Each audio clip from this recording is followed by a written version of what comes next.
العالمين صاحب قاب قوسين محبوب رب المشرقين والمغربين جد الحسن والحسين النبي الحرمين والإمام القبلتين ورسول الثقلين الذين سمي في السماء بأحمد وفي الأرض بأبي القاسم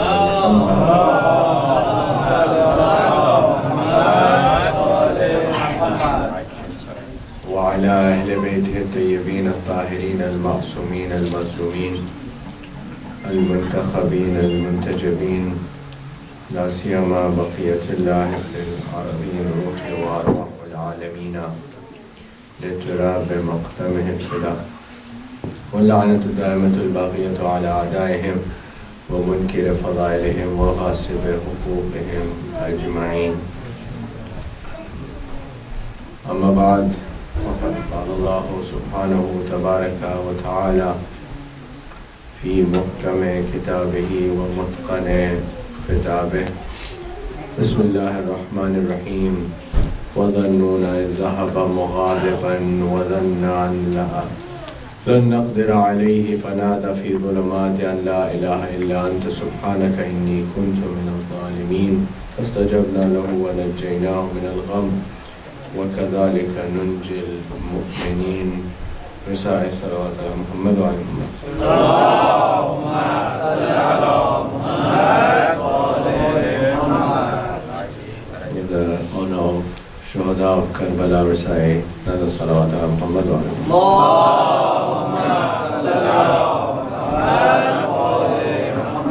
And to hasten the reappearance of our awaited Imam, recite a very loud salawat ala Muhammad wa ala Muhammad.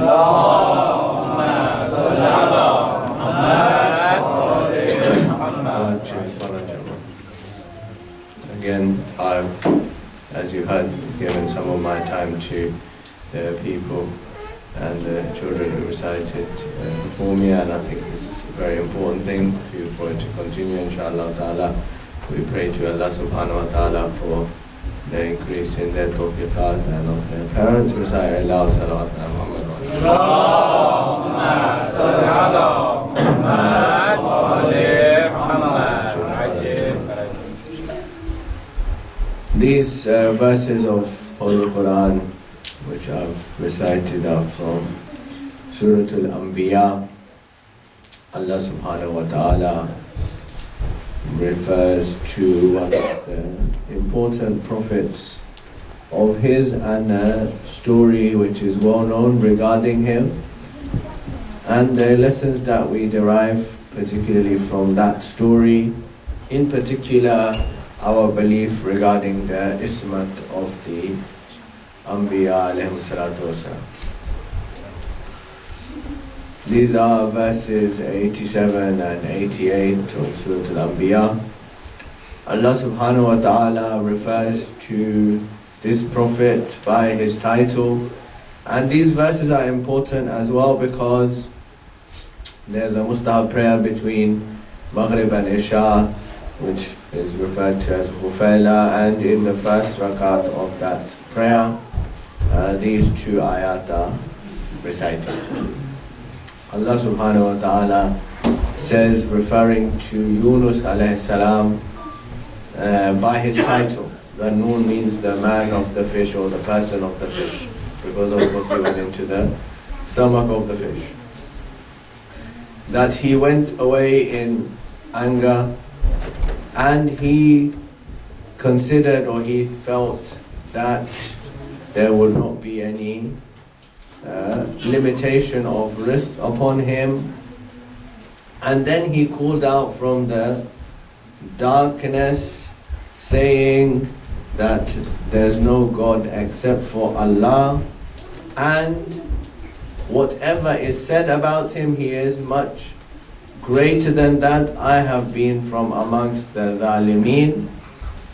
So these two or three words that have been used in the ayat are the matter of contention, or the matter of finding out what do they mean in the way that they are translated. Usually is that contrary to believing that prophets of Allah are ma'soom, and what was the story behind this actual event, and how do we understand that in light of our own lives and in light of what we believe regarding the prophets of Allah. Salawat ala Muhammad wa ala Muhammad.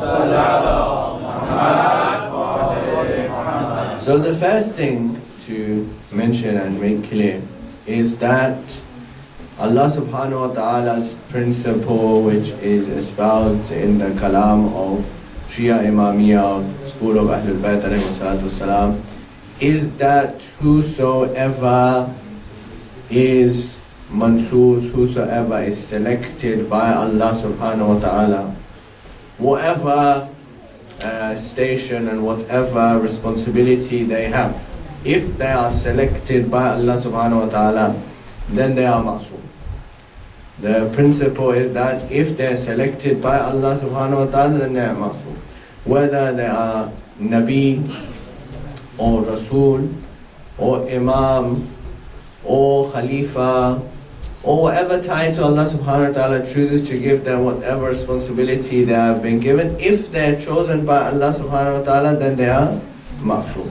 And this is not because we have some innate desire to make certain human beings better than others, but it is the necessity of the role that they have been entrusted with. In other words, if we use a worldly example, we'll say that there are, whenever there's a job advertised, there's always certain things which are mentioned at the top of the advertisement, saying this is the essential criteria.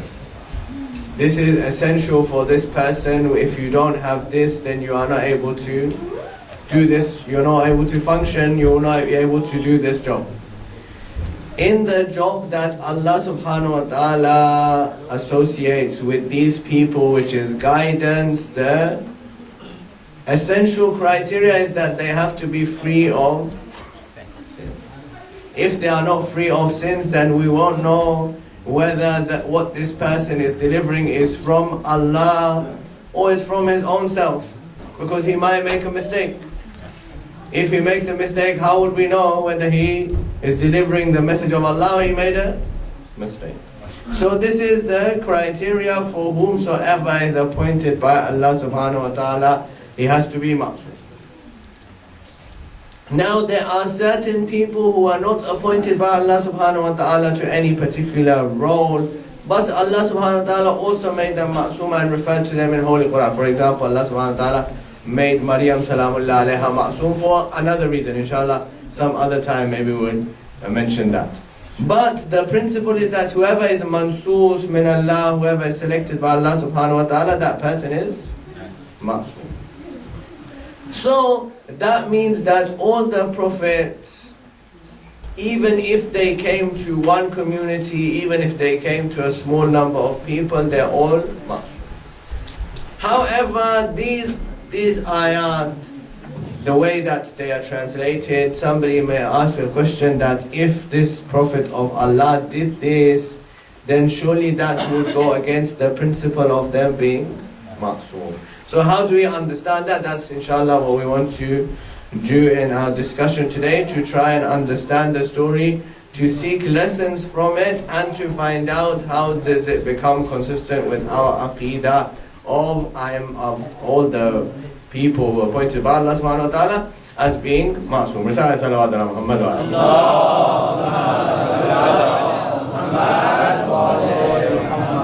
So Prophet Yunus is a very important prophet of Allah, in that he's mentioned, of course, in Surah Anbiya, this particular aspect of his life is mentioned, but also Allah subhanahu wa ta'ala has named a surah after him. The 10th surah of Holy Quran is Surah Yunus. He comes to a small group of people in what is today the northern part of Iraq. Of course, at that time there was no Iraq.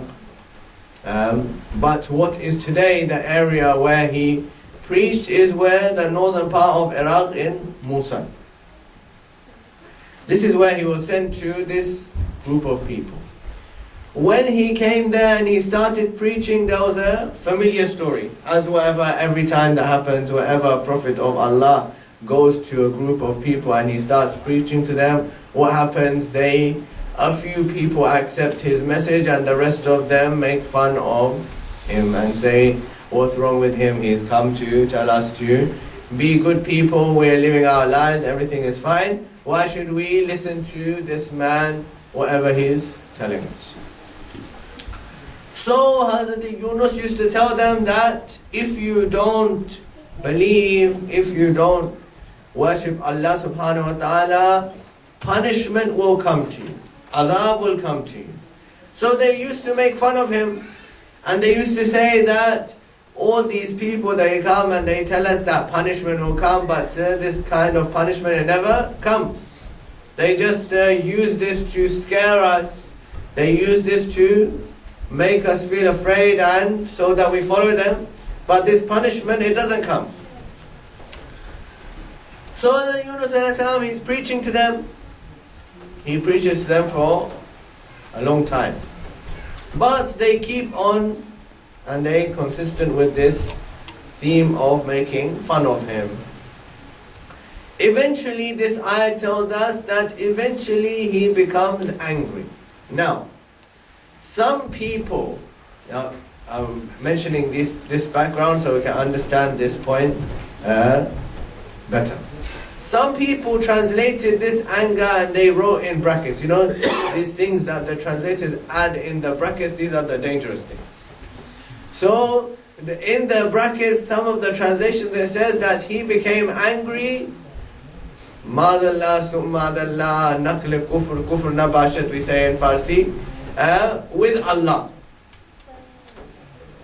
So, what does that mean? If we say that he became angry with Allah, then that means he's left the religion of Islam. If somebody becomes angry with Allah, then that person's Islam is finished. So, whoever these translators, but this exists in the translation, this is what I'm sharing with you. So if we believe, if anybody was to believe that, then that would be akin to believing that Yunus alayhi salam left the religion altogether if he became angry with Allah. But the ayat doesn't say that. The ayat says he became angry. He went away from the community because he became angry. So the logical explanation is that he became angry at the community. He became angry at the people that he was preaching to them the message of Allah, and for so long he kept on preaching, and yet they didn't accept him, they didn't follow him, they didn't believe in Allah subhanahu wa ta'ala. So he became angry at them. And therefore he not only did he not become angry at Allah, but he became angry for the sake of Allah subhanahu wa ta'ala. There was no personal interest. He didn't become angry because somebody did something to him personally, but he was angry because they didn't believe in Allah subhanahu wa ta'ala's message. So he went away. When he went away, he went towards the sea. And where he went towards the sea, which you don't know, the north part of Iraq, there's the sea next to it. So he went towards the sea, and there were boats there which were going. So he got onto one of the boats. What he had said to them when he was leaving, when he left the community, he told them that the punishment is coming to you. The principle of Allah subhanahu wa ta'ala is that while the Prophet is there, the punishment doesn't come. When the Prophet leaves with his people who believe, then the punishment comes on to those who didn't believe. So when he leaves, they see the cloud of adhab is coming. So they all, now they gather together and they pray that the Prophet has become angry at us and he's left us, and this cloud of punishment is coming towards us. So they pray. Now the cloud of punishment stops in its place. It doesn't come towards them. Yunus alayhi salam, meanwhile, he's gone onto the boat. When he's on the boat, what happens? Now when he leaves, when he gets onto the boat and the boat leaves, the weather is fine.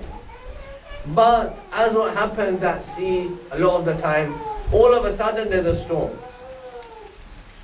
You're traveling and it's not traveling in the ferries like nowadays. It's the old boats which are made from wood.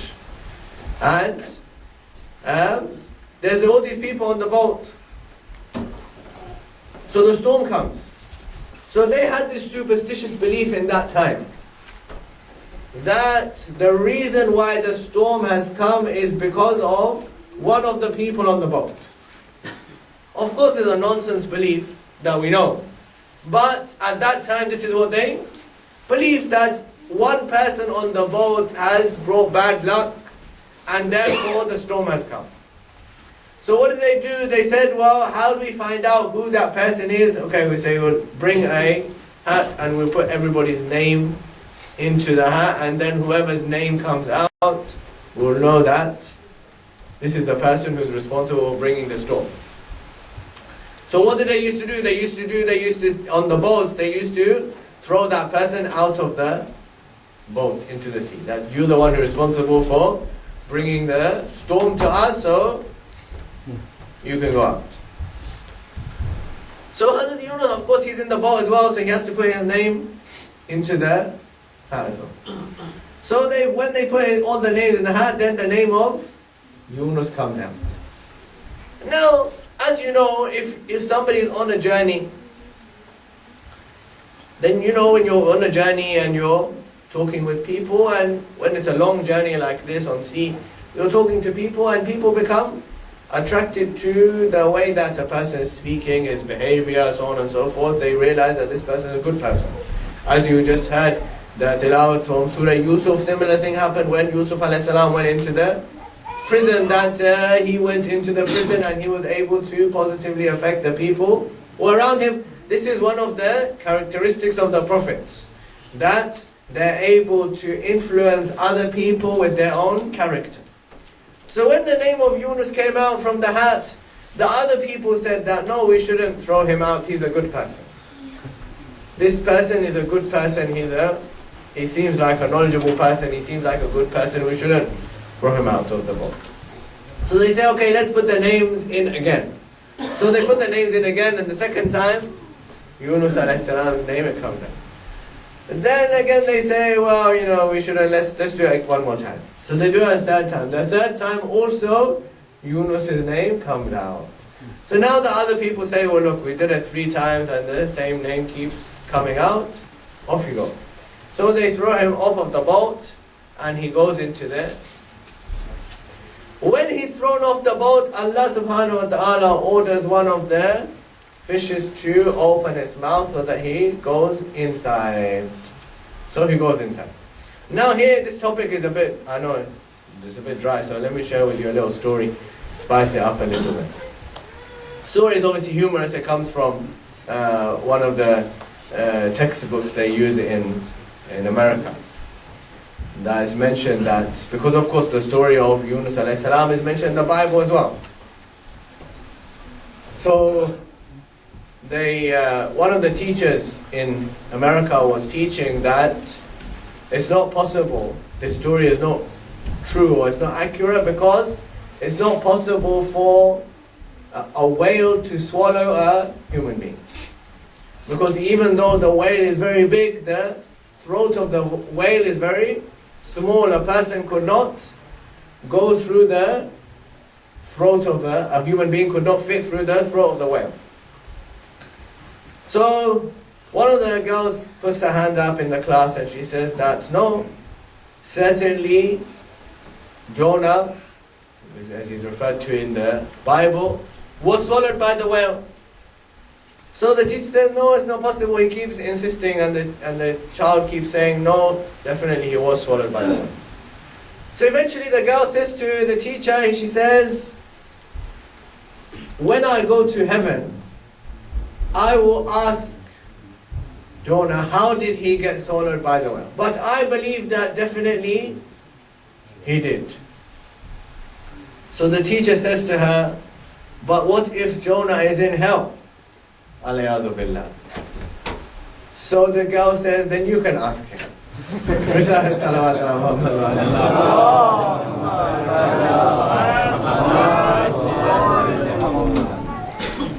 So In any case, of course, the reference to the whale is what we understand it to be, or how people understood it to be. The Quran just says it's a fish, and it could have been any kind of fish. It's not necessarily a whale that was swallowed, Yunus alayhi salam, but it was a fish, and it was one of the fishes that live underneath, right at the bottom of the sea. So Yunus alayhi salam, he gets swallowed by the whale. When he gets swallowed by the whale, then he starts to recite this dhikr which is mentioned in the Quran. This dhikr itself is very powerful. It's mentioned that a person, when they want to increase their sustenance, when they're in some kind of difficulty, when they want to alleviate their sufferings, to recite this dhikr, Subhanaka La ilaha illa anta subhanaka inni kuntu minadh dhalimin. That there's no God but Allah, and He is more exalted than anybody can imagine Him to be. I have been amongst those who are the dhalimin. So what does this mean? So usually translate dhalimin, it means oppressor. I have been one of the oppressors, I have oppressed myself, and that means that he, alayhi billah, did something wrong or he made a mistake. If somebody did dhulm on themselves, that means somebody did something wrong. But the beginning of the ayat also gives us a clue. It says, Fanada fi dhulamat. He called out from the dhulamat. So what is this? So Imam alayhi salatu wasalam says that there's three types, this dhalimeen refers to three types of things.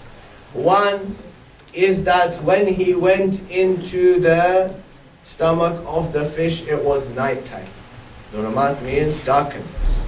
It was nighttime. Then he went into the stomach of the fish, that also was dark. And the fish itself was at the bottom of the sea, at the ocean, that also was dark. So all of these is referring to dhulamat. There's nothing to do with sin, nothing to do with mistake, nothing to do with oppression. It's all to do with darkness, and Quran uses the word dhulumat for darkness on many occasions, very famous as you recite in the final verse of Ayatul Kursi as well. يُخْرِجُونَهُم مِّنَ الظُّلُمَاتِ إِلَى النُّورِ. That He takes you out of the darkness and He puts you into the light. So this darkness here in this Ayatul Kursi is metaphorical. It means the darkness of misguidance, and He takes you into the light of guidance. But dhulumat is used for this meaning in other places in the Quran as well. So this is the first thing, that first of all, he became angry at the people. Second of all, when he was in the darkness, because it was at night and he was in the stomach of the whale and the whale was at the bottom of the ocean, this is the meaning of dhulumat. Then what was it that lan naqdira alayh? What was this about? That this naqdira also has different meanings. Usually it's translated that he thought we have no power over him. If this is the translation that we take, again we are in difficulty. Because if somebody thinks that Allah doesn't have power over him, he also becomes non-believer. Because Allah wa ala kulli shay'in qadir. So anybody who believes that would go against belief in Islam. What does lan naqdira mean? Is there different meaning and different way that qadara is used in Quran for different meaning, which would help us understand what does it mean here? So yes, Allah subhanahu wa ta'ala on two other occasions in the Quran uses the word qadara to talk about sustenance, to talk about rizq. So what would the accurate translation here would be that he believed, he thought that the rizq would not be stopped on him. As a result of him leaving, the rizq would not be stopped on him. And why shouldn't he believe that when Allah subhanahu wa ta'ala didn't stop the rizq of Fir'aun, He didn't stop the rizq of Namrud, He didn't stop the rizq of Shaddai, He didn't stop the rizq of anyone. Whether somebody believed in Him or he didn't believe in Him, He didn't stop the rizq. And for that, we're reminded of that at least 114 times in the Quran, but also how many times we recite Bismillah ar-Rahman. Why? Because according to the rules of balaghat, of eloquence. It is inconsistent to use the same word twice. If you're using it for the same meaning, why would you use the same word twice? Unnecessarily. Rahman and Rahim means, come from the same sifat of Allah subhanahu wa ta'ala of mercy, of Rahm. So why is it used twice? So they asked the Imam, Ibn Rasulullah, why did Allah subhanahu wa ta'ala use this same sifat twice? Why didn't he use or talk about another attribute? So he said, because there's two types of Rahman. Because there's two types of mercy. He goes, he is Rahman for everybody. He's Rahman for Fir'aun like he's Rahman for Musa. He's Rahman for Ibrahim and he's Rahman for Namrud. He's Rahman for Muhammad Mustafa sallallahu alayhi wa sallam.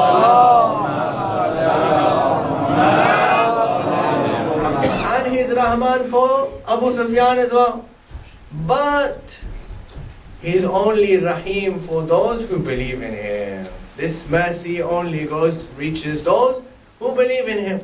But he's Rahman for everybody. Therefore Allah subhanahu wa ta'ala says, remind yourself that he is Rahman. His umumi and his general mercy reaches everybody. Therefore, that means that at that level, that mercy that reaches everyone, even those who don't believe in him. Even from me, there has to be a level of decency which reaches everyone. Yes, the believers, the mu'mineen have a special right over me. But that doesn't mean that I can treat people who are not believers in a bad way. Allah subhanahu wa ta'ala, he doesn't stop their risk even if they don't believe in him. Recite salawat ala Muhammad wa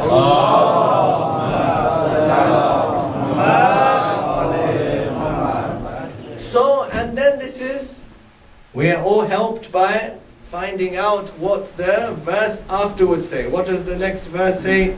فَاسْتَجَبْنَا لَهُ. So then we saved him. وَنَجَّيْنَاهُ. And we listened to him and we saved him. We gave him najat. مِنَ الْغَمْ. From his sadness, from his sorrow. So now this helps us to understand that whatever was mentioned earlier cannot be sin, it cannot be mistake, because Allah subhanahu wa ta'ala is saying we saved him from his sorrow.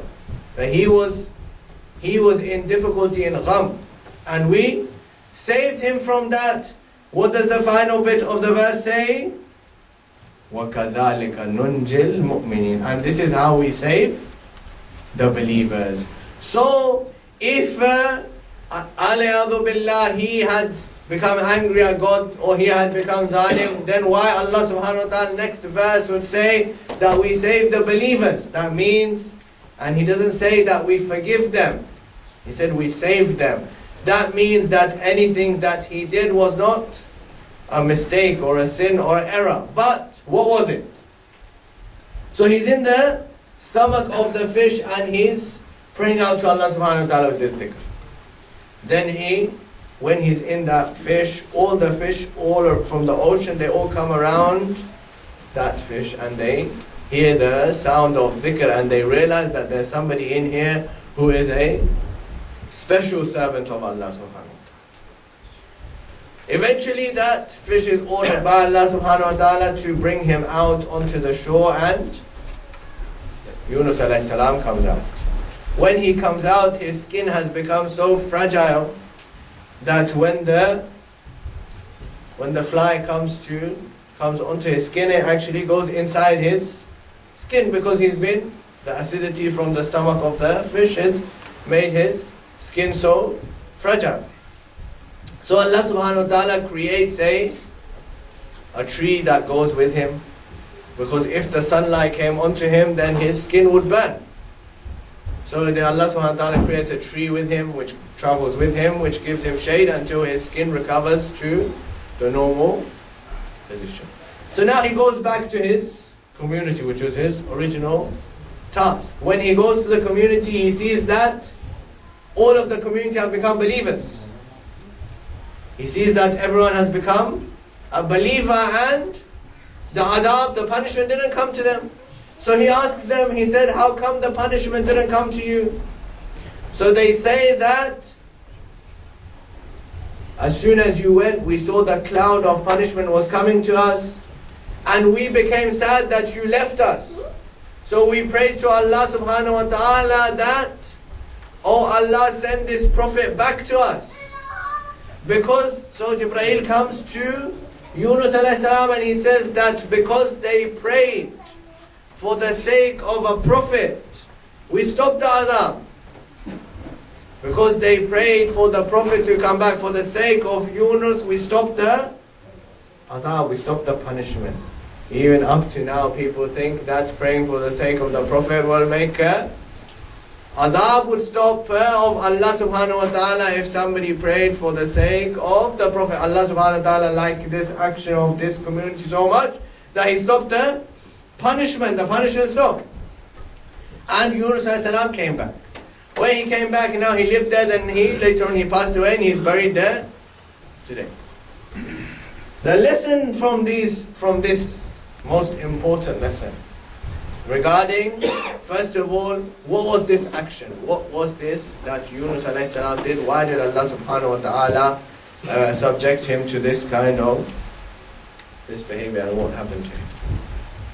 So for this there's a istilah, the meaning that's used in the books of Kalam regarding what prophets they do. So it's not a sin, and it's not a mistake, and it's not error, it's not any of these things. But it's called Tark al-Awla. What does it mean? It means that they left that which was better and they took something which was lesser than what was better for them. So they had two choices. One of them was okay and the other one was better. So they left the one which was better and they took the second choice.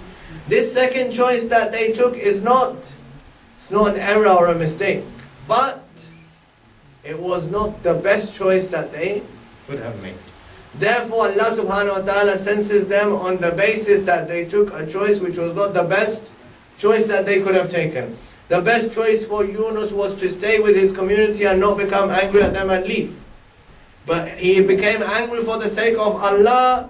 So Allah subhanahu wa ta'ala said this was not the best choice. The best choice for you was to remain patient with the community and keep on preaching the message. This is why we have sent you.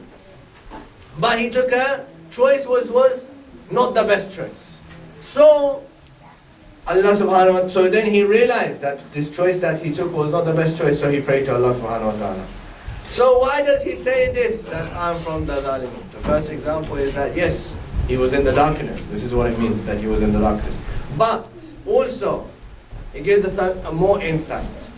That is that Allah subhanahu wa ta'ala considers his servants, the ones whom he's chosen, to be a higher standard than everybody else.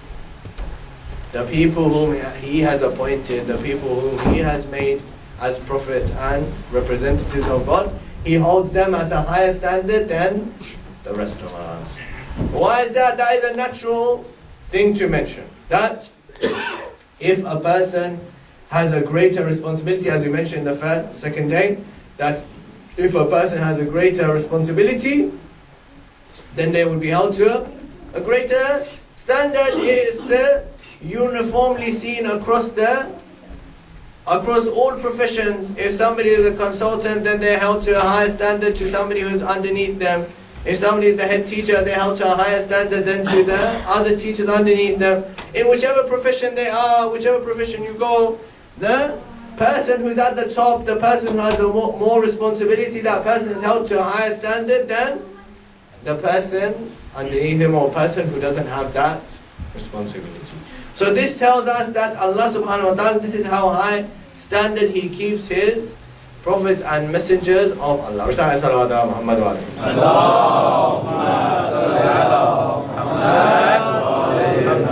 Now, anger for the sake of Allah, this anger was for the sake of Allah that he became angry and he left. Now, in the case of anger, in the case of Allah subhanahu wa ta'ala, we link always our discussions to Prophet and Ahlul Bayt alayhi salatu wasalam. That when in the battle of Khandaq, Amirul Mu'minin alayhi salatu wasalam went out to face Amr ibn Abdul. Then what happened?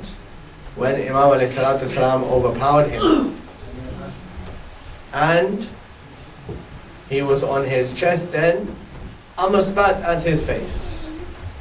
So when he spat, Imam Amir al-Mu'minin salam came off of his chest. And then he overpowered him again. And then he killed him. So they asked him, Ya Ali, why did you come off of his chest? He said that, why? Because the hypocrites would have said that Ali killed him because he spat on his face. He said Ali killed him because he spat on his face. So I came off of his chest and then I overpowered him again to show that I didn't have any anger personal against him. But I killed him only, this anger was only for the sake of Allah subhanahu wa ta'ala.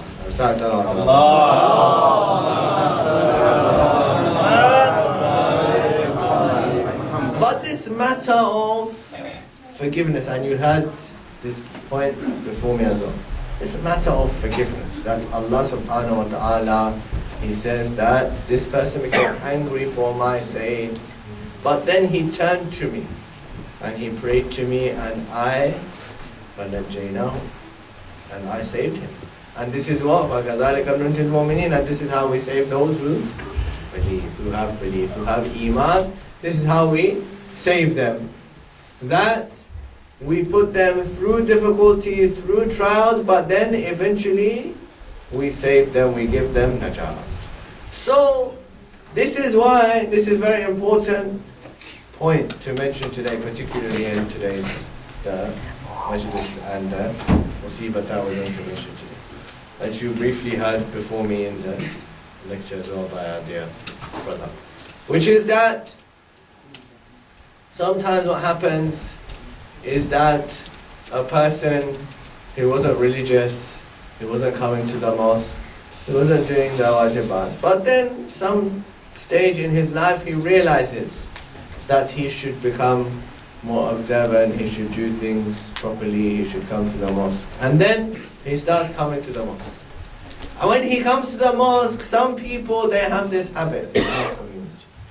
They say, yesterday this person was doing X, Y, and Z, today he's come to the mosque. Today he wants to pray in the front line. Today he wants to get involved in the mosque. Yeah? And then they look at him with suspicious motives. They think, why does he want to become part of the running the events? Why does he want to do this kind of thing? But the lesson is no. The lesson is always leave this door open. Because this doesn't belong to me or to you or to anyone else. This belongs to Imam Hussain alayhi salam. And lesson from Imam Hussain alayhi salam is that he left the door open. Imam Hussain alayhi salam, we call this Husainiyah. In other words, the house of Imam Hussain alayhi salam. Imam Hussain alayhi salam, he left the door open. For whom? Imam Hussain alayhi salam left the door open for whom? For Hur, who was, what did he do? You know, Hur is the one who Imam Hussain alayhi salam, he's going towards Kufa. Hur comes to him and tells him, no, you can't go to Kufa.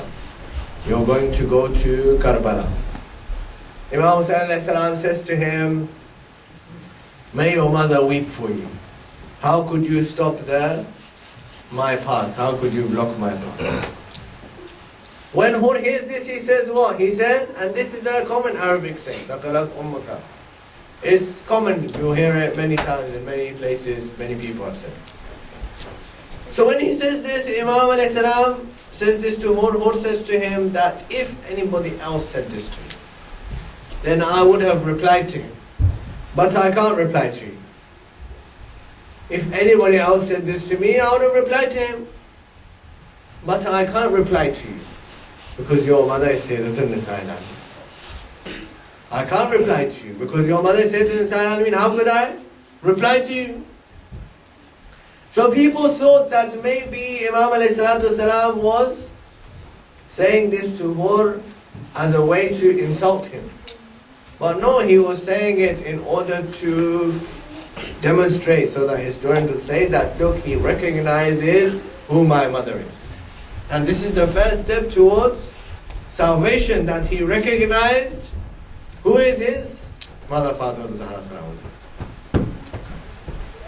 Then what happens? Then after that, Imam Hussain comes towards Karbala. When he comes to Karbala on the 7th day of Muharram, who advises the water supply to be closed down?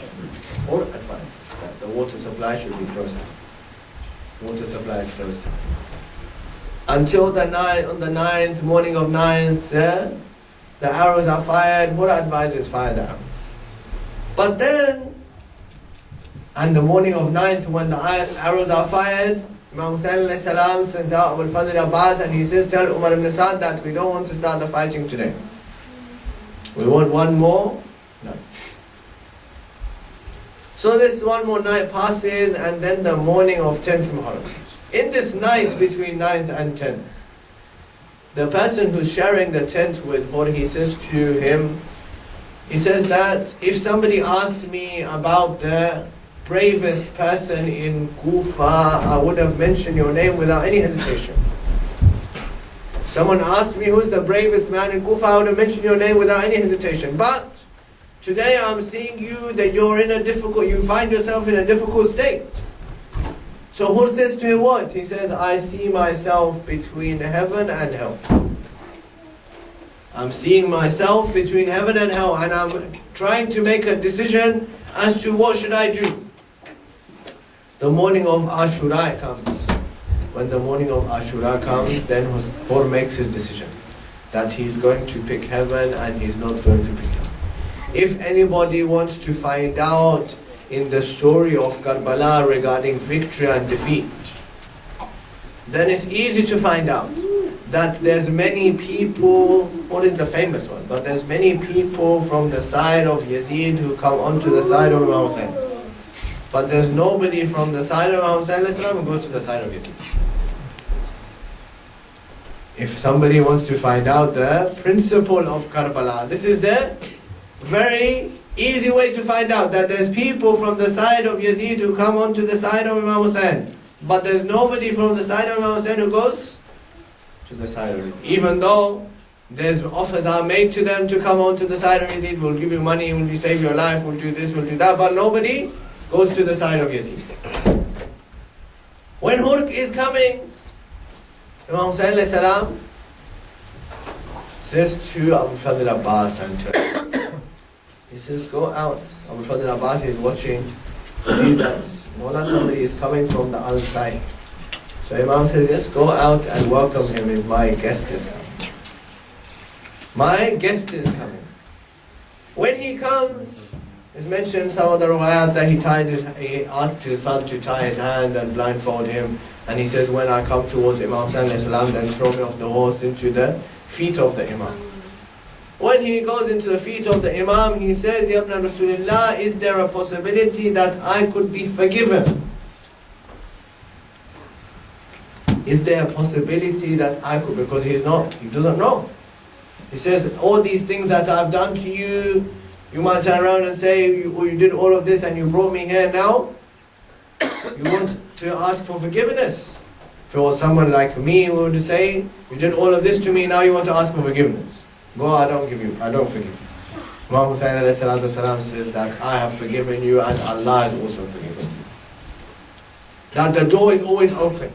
Even for somebody like that, if he comes sincerely to ask for forgiveness, then Imam Hussain forgives him and says, you are forgiven. Then Imam Hussain says something that is very, very heartbreaking. He says, Hur, when somebody comes as a guest, then usually we say that we're going to give you something. We're going to give you food or water or something. But you've come to me as a guest at a time where there's nothing I can give you. I don't have anything. Food is finished, water supply has been stopped. What should I give you? And then he says that the longer that I keep you alive, the more pain and more suffering and more sorrow you will go through. So Hur says, he says, Ya Ibn Rasulullah, I want my son to be killed first. He says, I want my son to be killed first. So Hur's son goes into the battlefield and he fights. When he's fighting, he fights and fights, and eventually comes off of the horse. He calls out to his father. When he calls out to his father, and Hur wants to get up to go towards the body of his son. So Imam Hussain alayhi salam makes him sit down. He says, Hur, you have to sit down. He says, Hur, you must sit down. He says, Master, why? He says, it is not befitting for the father to go to the funeral of the son.